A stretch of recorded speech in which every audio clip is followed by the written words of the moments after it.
Welcome back to the Jeremiah Show. Chef Robert Irvine is my special guest today. We're going to talk a little bit about Restaurant Impossible. So you go and welcome back, Robert. You go to from the Navy. Now how do you get to TV land? How do you find yourself It's getting funny because I came out there the in Navy. that world? So Came different. I came to the United States after the Navy. I worked on cruise ships for 4 years, which I loved. I made a lot of money, a lot of experience. I went to work with Donald Trump at Trump Taj Mahal, Atlantic City. I did that for 4 years. Went to Caesars, and whilst I was at Caesars, I wrote a TV show. You know it as Restaurant Impossible. Actually, it's not Restaurant Impossible. It was as Dinner Impossible, Mm-hmm. which was originally called Fit for a King, based on my royal family experience. The Food Network changed the pilot to Dinner Impossible, so it was like James Bond meets Mission Impossible. And in my car, I would get a mission with no knowledge, no food, a timeline to get stuff done. And that was a real show. 22-minute show started off as. We did the first six. It became such a popular hit. We ended up going from 22 minutes to 42 minutes or 44 minutes. And we did almost 300 episodes of that show, from ice hotels to cruise ships to with just given a mission to feed a certain amount of people in a certain amount of time with no equipment and nothing, which was my life in the military. So it was easy for me, not easy because I was then came Restaurant Impossible, which I wrote after Dinner Impossible had finished. And they said, well, what do you want to do? I said, well, I get, thousands of emails a week to fix restaurants. Why can't we do this show? Hence, Restaurant Impossible was created. Again, that started off as a 22-minute show, which was crazy because we had 48 hours, $10,000, which you described earlier. But we did 350 something episodes of that. And I can't say prior to COVID because the whole world shut down. But I will tell you, since COVID, we're about 96% success in those restaurants that have continued. The highest one in debt being 1.1 million. That's incredible. And That's now an does incredible track 3.4 record. million. Yeah. One Wow. Cerritos, California, now does 3 million, and one in New Hampshire, of a girl who's my dear friend now, but her and her husband hated each other. They were divorced, but locked into a restaurant with a debt of $350,000. Day two, I got there. It's called the Covered Bridge in New Hampshire. They were arguing. It was so bad. Was that the I one by just the water mill? By the water? Like an old yes, flower? Yeah, I love that one. yes. Yeah, good episode. So I said, one of you's got to go. He packed up his stuff. I said, well, look, here's what I want you to do. You write all the debt to her. She takes over the full debt. You are completely free of debt.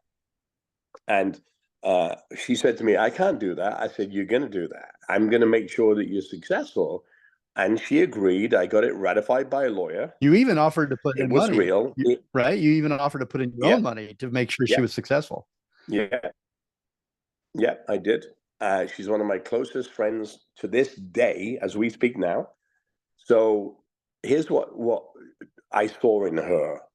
She was committed, hardworking, before. So when we did this deal and got it ratified, I said, don't worry about it. The TV show went on as you saw it. She went then to do 4 weeks at a local college to learn basic food prep. Then she did a 4 week stay, a nighttime job at a French fine dining restaurant to learn plating. And I was on the phone with her every day. Her name's Jen.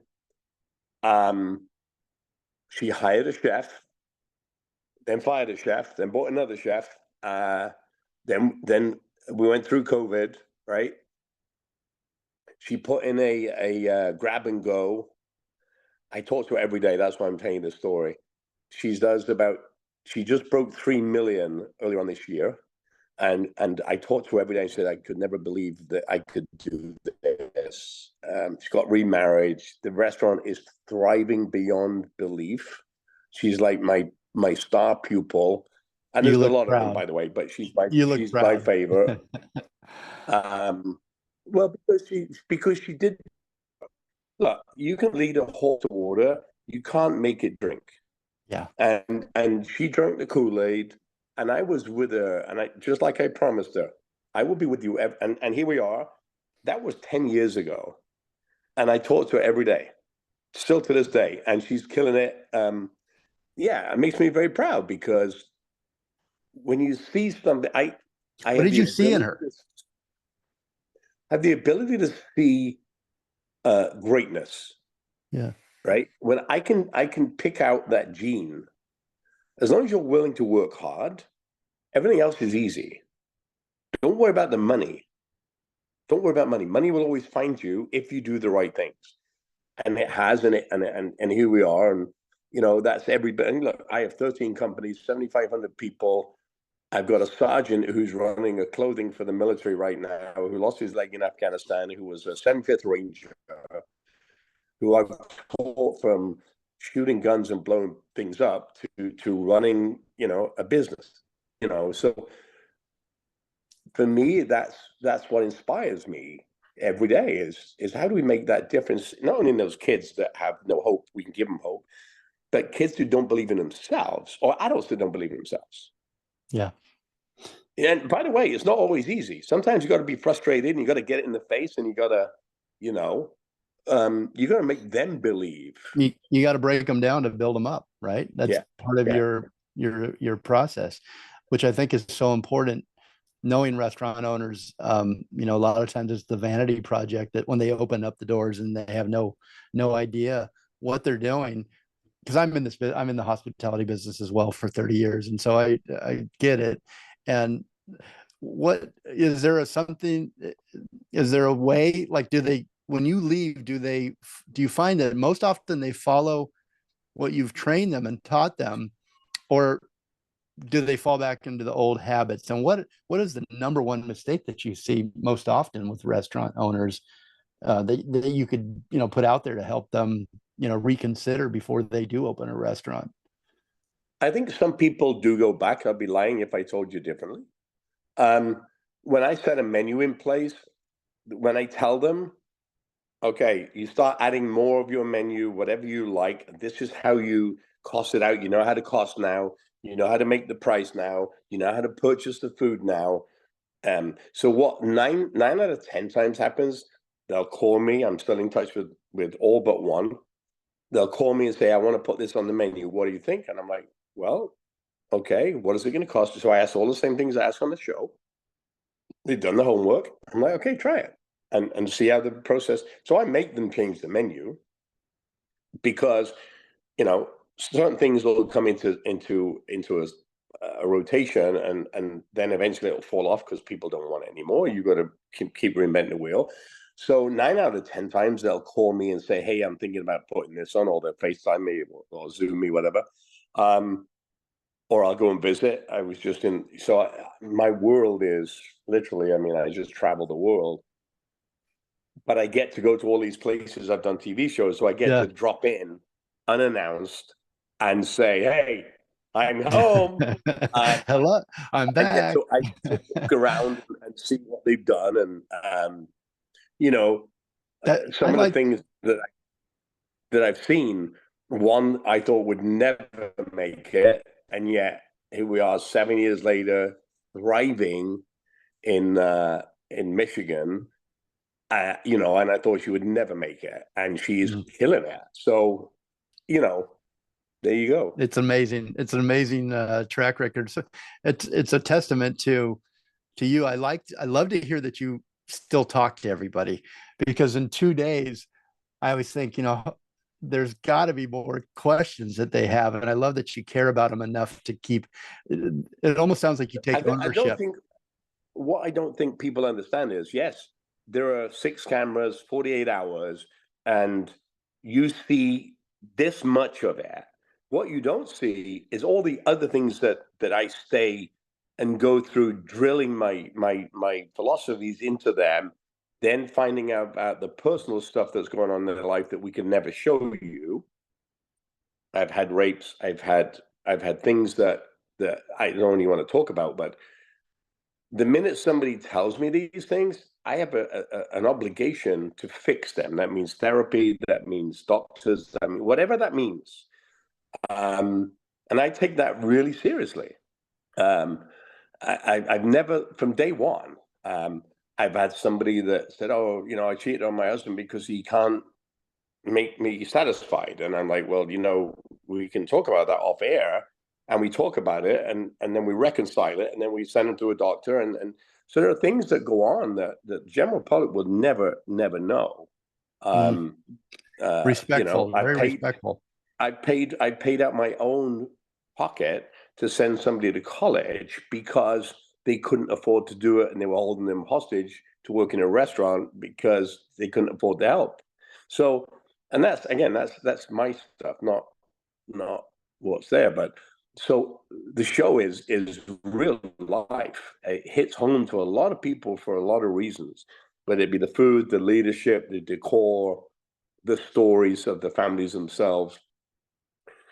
The show touches some part of somebody in the different part of the world that's going through the same kind of thing, because it's real.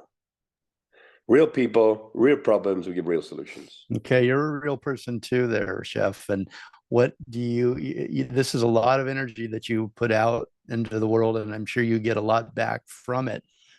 But what do you lose and what do you gain? And how do you take care of yourself to have this energy every day? Is there anything you've lost? Well, number one, I never lose. I'm breathing every day. I wake up. Number two, I get the most out of the day when I go to the gym, because nobody can call me in the hour and a half I'm in the gym, not even my wife. That's my time.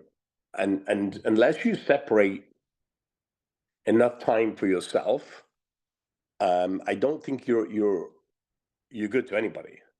And the gym for me has always been that solace. And my wife, by the way, we work out side by side. She'll do her thing, I'll do my thing, but we don't communicate. It's the 1.5 hours that I have to clear my mind, no matter what I've got going on around the world, and I mean around the world. It's my gym time, whether it's leg day, arm day, whatever. You know, I have a training partner. It's my time. So that's what keeps me energized. And the fact that, again, I'll tell you what I said a minute ago. People won't believe me, but I jump out of bed every morning knowing that I'm going to change somebody's life. It may be in the gym. I had a guy scream when I walked in the gym this morning on a treadmill at the top of his voice, "Oh my God, Robert Irvine." And I said, "Hey, buddy, how are you?" Got on a treadmill, two next to him. And I mean, the guy must have took 6,000 pictures and posted them, I don't know where, but, and then he came up to me afterwards and he said, "I'm so sorry I was so loud." I said, "It's all right, bro, no problem. It's all good. It's all good, you know." Then he asked me how to train arms. So I changed one person's thing today just because he saw me, but then I give him some tips on arm workout. So, you know, you have to be careful. When I first got married to Gail, who was a Hall of Fame wrestler, it was hard because she had her fan base, I had mine, and my fan base are anything from 2-year-old kids to 98-year-old women or granddads. They have no filter. They rush up in the middle of dinner. They'll, you know, wake you up on a plane. And my wife would get really mad because I travel literally. I just finished 6 weeks on the road, and I'll be sleeping and they'll wake you up and she'll get really angry. I said, "It's okay. It's their first, you know, they see me and they want to touch and feel and talk." And I'm like, "Just let me wake up first." But I get it. I totally get it. You know, I was the same way with Adam Sandler when I saw him in a movie theater years and years ago. and Clint Eastwood and all these people that I had the opportunity to meet and greet along the way. I never woke him up, but I understand that. And when you sign up for TV, some people hit the TV, some people don't.